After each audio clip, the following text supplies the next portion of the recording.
ফিউচারটি পার্কের পক্ষ থেকে সবাইকে আবারও শুভেচ্ছা। আমরা এই পর্বে বিশেষ করে ফর্মের অ্যাকশন এবং মেথড অ্যাট্রিবিউট সম্পর্কে একটু জানব, কারণ এই বিষয়টা অনেক গুরুত্বপূর্ণ। এটা যদি আপনার জানা থাকে তাহলে আপনার ফর্ম তৈরি করাটা আরও অনেক ভালোভাবে হবে, অর্থাৎ আপনি বুঝে ফর্মটা তৈরি করতে পারবেন। তো এর জন্য আমরা কিছু কিছু বিষয়, এখানে আমাদের এতগুলো ফিল্ডের দরকার নাই, আমরা জাস্ট কয়েকটি ফিল্ড এখান থেকে কমিয়ে দিব।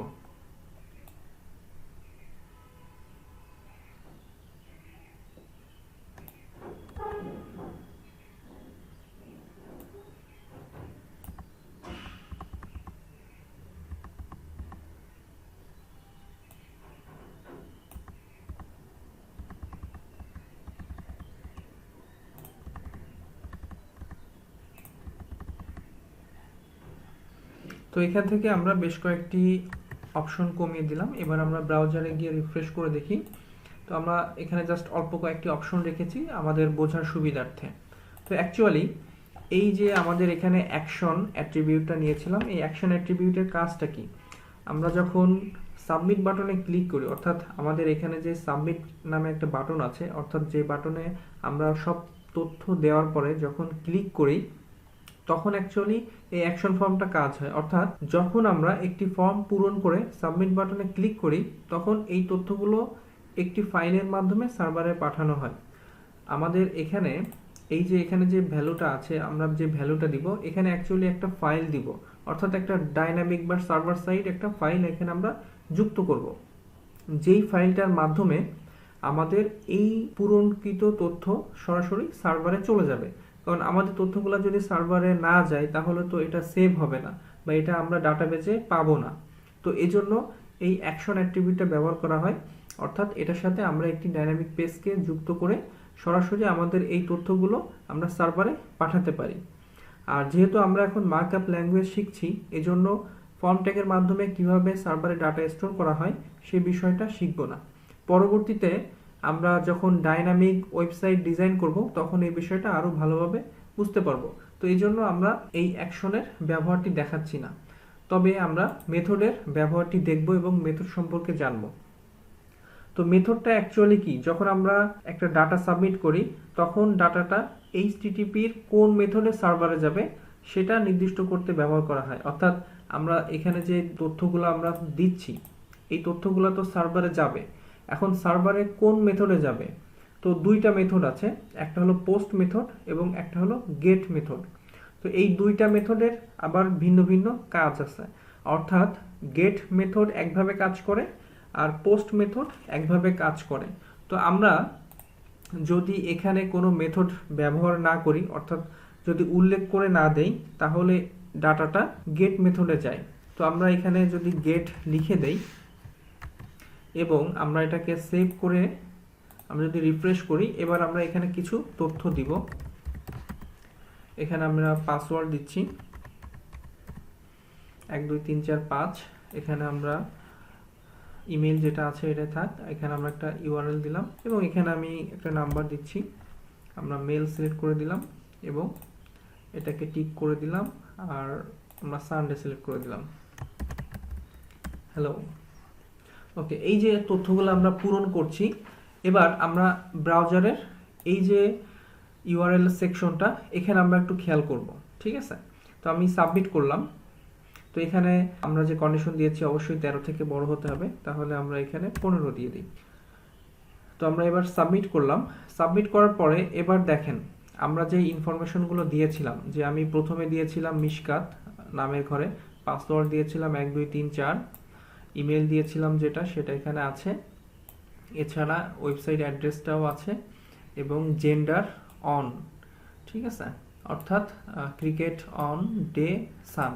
তো এইখানে আমরা দেখতে পাচ্ছি যে আমরা যে তথ্যগুলো দিয়েছিলাম সেই কি কি তথ্য দিয়েছি সেই তথ্যগুলো কিন্তু আমরা এখানে সব দেখতে পাচ্ছি। এই যে দেখতে পাচ্ছি কারণ এর মেথডটা আছে হলো গেট মেথড। তো গেট মেথড যখন আমরা ব্যবহার করব তখন এই ডাটাটা ইউআরএল ভ্যারিয়েবলের মাধ্যমে ডাটাবেজে যাবে। আর যদি আমরা পোস্ট মেথড ব্যবহার করি তাহলে সেটা এইচটিটিপি পোস্ট ট্রানজ্যাকশনের মাধ্যমে যাবে। অর্থাৎ আমরা যখন এই গেটের জায়গায় পোস্ট দিব তখন কিন্তু আমরা সেই তথ্যটা ইউআরএল এ দেখতে পারবো না। আর যখনই আমরা গেট দিব তখন এই তথ্যটা আমরা আমাদের ইউআরএল এ দেখতে পারবো। তো অনেক সময় সেনসিটিভ ডাটা থাকে, যেমন আমাদের পাসওয়ার্ডটা কিন্তু একটা সেনসিটিভ ডাটা। তো এটা যদি আমরা গেট মেথডের মাধ্যমে ইউআরএল ভ্যারিয়েবলের মাধ্যমে পাস করি তাহলে কিন্তু এটা কিন্তু অনেকটা সিকিউর থাকে না। আবার আমরা যদি এই ধরনের ক্ষেত্রে পোস্ট মেথড ব্যবহার করি, তো আমরা এখানে একটু চেঞ্জ করে আমরা পোস্ট লিখে দেই, তাহলে বিষয়টা বুঝতে পারবো। আমরা এখানে পোস্ট লিখে সেভ করলাম। আচ্ছা, আমরা এই জিনিসটা আমরা মুছে দেই কারণ এটা একবার সেভ হয়ে আছে।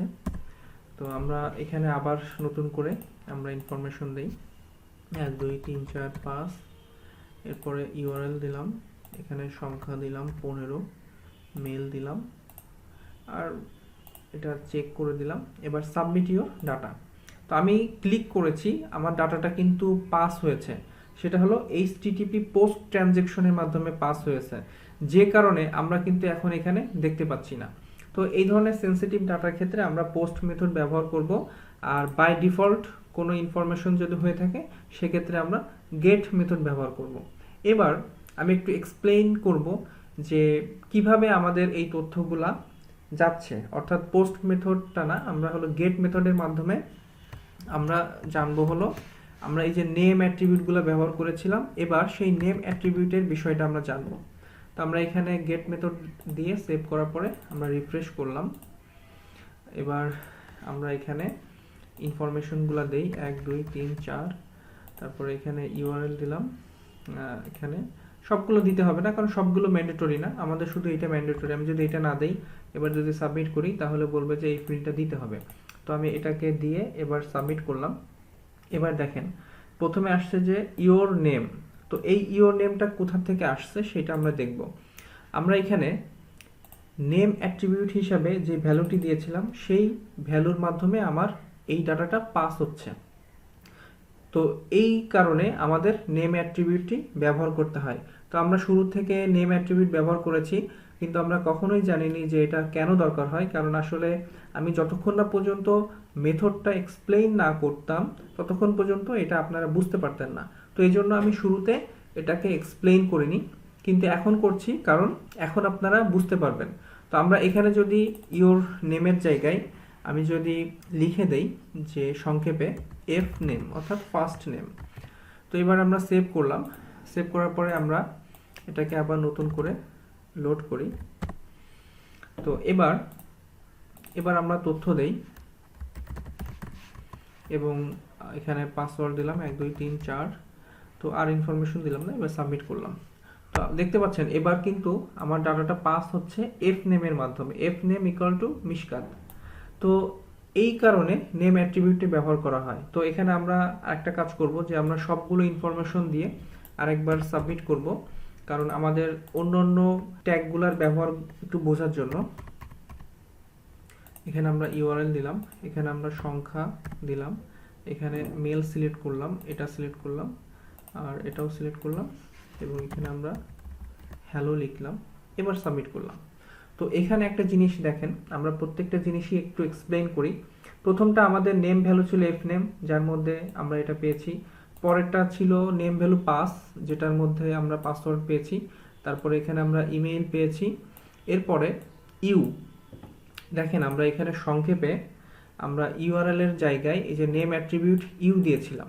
তো এখানে ইউ দিয়েছিলাম, এই জন্য ইউ এর মধ্যে এই যে আমরা অ্যাড্রেসটা পাচ্ছি। এরপরে এন ইকুয়াল টু 16, অর্থাৎ আমরা এখানে নাম্বারের জায়গায় নেম অ্যাট্রিবিউট এন দিয়েছিলাম, এই জন্য এখানে আমরা সেই এনটার মাধ্যমে এই ডাটাটা পাস হচ্ছে, অর্থাৎ একটা ভেরিয়েবলের মাধ্যমে ডাটাটা সার্ভারে যাবে। এরপরে দেখেন এখানে জেন্ডার অন আছে। তো অ্যাকচুয়ালি এখানে কিন্তু আমরা একটা জিনিস সিলেক্ট করে দেইনি, এজন্য কিন্তু জেন্ডারটা 1 দেখাচ্ছে।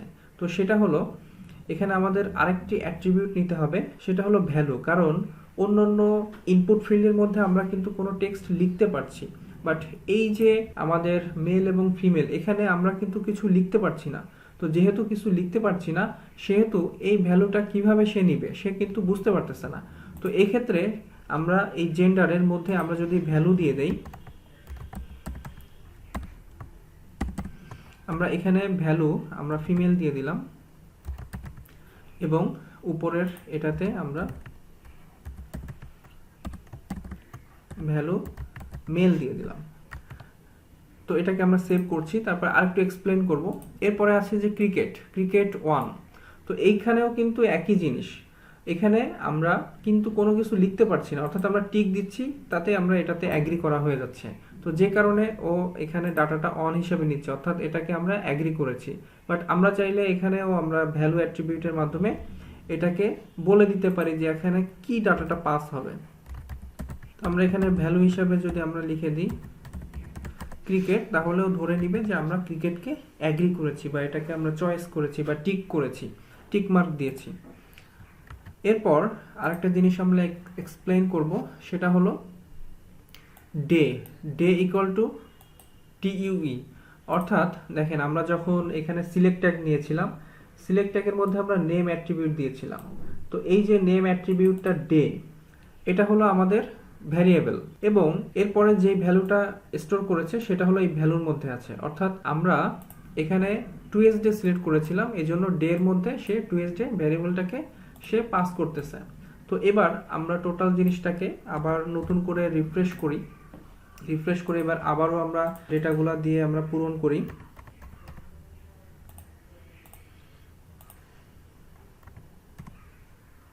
আমরা মেল সিলেক্ট করলাম, এটা সিলেক্ট করলাম, এবং এখানে আরেকটা জিনিস সিলেক্ট করলাম। ও আচ্ছা, এখানে আরেকটা বিষয় হলো যে আমরা কিন্তু টেক্সট এরিয়াটাকে আমরা এখানে কিন্তু কোনো নেম দেইনি, অর্থাৎ এই কারণে এটার ভ্যালু আমরা পাস করতে পারতেছি না। তো দেখেন, এটা কিন্তু ইম্পর্টেন্ট, অর্থাৎ আপনি যখন নেম দিবেন না, তখন কোনো ইউজার যদি এখানে কিছু লেখে সেটা কিন্তু ডাটাবেজে যাবে না। তো আমরা এখানে নেম দিয়ে দিলাম কমেন্ট। আবারও আমাদেরকে রিফ্রেশ করতে হবে। আচ্ছা, এবার আমরা ইউজার ইনপুটগুলো দেই, 1 2 3 4, এরপর ইউআরএল, এরপরে এখানে একটা সংখ্যা। আমরা এবার ফিমেল সিলেক্ট করলাম বোঝার সুবিধার্থে, এটা সিলেক্ট করলাম, অন্যান্য অপশনগুলো দিলাম, এখানে হ্যালো দিলাম। এবার আমরা সাবমিট করলাম। তো এবার দেখেন, এক্সপ্লেন করি। এবার F name equal to Mishkat, password এটা, ইমেইল এটা, এবং ইউজার এই যে ইউ ইকুয়াল টু যেটা দিয়েছিলাম, এন ইকুয়াল টু এটা। এবার দেখেন, জেন্ডার ইকুয়াল টু ফিমেল চলে আসছে। এর আগে জেন্ডার ইকুয়াল টু অন আসছিল, কারণ আমরা কোনো ভ্যালু সিলেক্ট করে দিইনি। তো যে কারণে এখানে জেন্ডার ইকুয়াল টু অন এবং অফ এই ধরনের কিছু একটা আসে। তো যেহেতু আমরা ভ্যালু সিলেক্ট করে দিয়েছি, তার মানে আমাদের এই ডাটাটা কিন্তু ভ্যালু আকারে এবারে পাস হচ্ছে। এবার ক্রিকেট ইকুয়াল টু ক্রিকেট, কারণ আমরা ক্রিকেট নেম নিয়েছিলাম এবং ভ্যালুও নেম নিয়েছিলাম, এই জন্য এই ক্রিকেট ভ্যারিয়েবলের মধ্যে এই ডাটাটা পাস হচ্ছে, এবং ডে হিসাবে যেটা ছিল। এবং দেখেন লাস্টে কমেন্ট আছে, কমেন্ট ইকুয়াল টু হ্যালো। এর আগে আমরা এখানে নেম দিয়েছিলাম না বলে এই ডাটাটা কিন্তু আমাদের সার্ভারে যাচ্ছিল না, তো এখন কিন্তু যাচ্ছে। তো আমরা এই যে বিষয়গুলো শিখলাম, তো এই বিষয়গুলোর মাধ্যমে আমরা কিন্তু খুব সহজে একটি ফর্ম তৈরি করতে পারি। তো কোনো বিষয় এই পর্বে যদি আপনাদের বুঝতে অসুবিধা হয়ে থাকে, তাহলে আপনারা চাইলে কিন্তু আমাদের এইখানে কমেন্ট করতে পারেন, অথবা আমাদের যে ফেসবুক গ্রুপটি আছে সেখানে গিয়েও পোস্ট করতে পারেন। তো যাই হোক, আর তারপরেও যদি বুঝতে সমস্যা হয়, তাহলে আমি বলবো যে এটা আসলে এই মুহূর্তে এটা ভালোভাবে না জানলেও হবে, তবে জানলে অবশ্যই ভালো। আশা করি আমি অনেক বেশি সময় নিয়ে এক্সপ্লেন করেছি, আপনারা বুঝবেন। তারপরে আমি সারমর্ম হিসাবে বলে দেই যে মেথডটা আমাদের আসলে দরকার হয়, আমরা গেট অথবা পোস্ট মেথড ব্যবহার করতে পারি। গেট মেথড যখন ব্যবহার করব, তখন আমাদের তথ্যগুলা এই যে ইউআরএল এর মাধ্যমে আমাদের ডাটাবেজে যাবে। আর যদি আমরা পোস্ট ব্যবহার করি, আমরা ফাইলটাকে আবার রিফ্রেশ করলাম, তার আগে আমরা এখানে একটু চেঞ্জ করে দেই, পোস্ট করে সেভ করলাম। সেভ করার পরে আমরা এখানে রিফ্রেশ করি। এবার আমরা যে ইনফরমেশনগুলো দিব, এই ইনফরমেশনগুলো আমরা যখন এখানে সাবমিট করব, তখন ডাটাটা কিন্তু আমার ডাটাবেজে গিয়েছে, কিন্তু এটা পোস্ট ট্রানজ্যাকশনের মাধ্যমে গিয়েছে, যে কারণে আমরা এটা দেখতে পাইনি, এটা সরাসরি আমাদের ডাটাবেজে চলে গিয়েছে। তো আশা করি অ্যাকশন এবং মেথড অ্যাট্রিবিউটের ব্যবহার সম্পর্কে আপনারা বুঝতে পেরেছেন। আর এই বিষয়গুলো বেশি বেশি করে প্র্যাকটিস করবেন। আমাদের ফর্মের ব্যবহার এখানেই শেষ। তো কোনো সমস্যা থাকলে অবশ্যই আমাদেরকে জানাবেন। ততক্ষণ পর্যন্ত প্র্যাকটিস করুন, ভালো থাকুন, খোদা হাফেজ।